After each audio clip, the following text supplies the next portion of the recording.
Hello guys, এই যে দেখেন আমরা দেখাচ্ছি আমাদের আম বাগান। এই আম গাছ আসলে আম গাছ অবশ্যই রোপণ করতে হবে। আপনি অন্য অন্য গাছ থেকে আম গাছ অবশ্যই রোপণ করবেন। এই যে দেখেন কলা গাছ, আম গাছ, এই যে আম গাছ। আপনি বাগানে শুধু গাছ রোপণ করলে হবে না, পাশাপাশি কি করতে হবে, আম গাছও রোপণ করতে হবে। এই যে আপনাদের দেখাচ্ছি আম গাছ, এই যে আম গাছ বাগান, এই যে দেখেন আম গাছ বাগান, এই যে আম বাগান। অবশ্যই আপনাদের কী করতে হবে, সব কিছু রোপণ করতে হবে।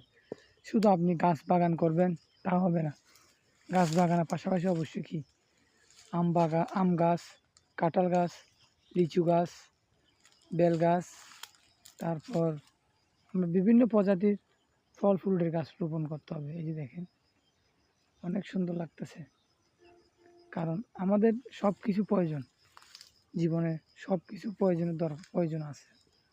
এই যে আপনাদের দেখাচ্ছি ঘুরে ঘুরে, এই যে দেখেন আম গাছ, এই যে আম গাছ, এটা ভালো ভালো জাতের আম গাছ। এই যে দেখেন, সবাই দেখেন।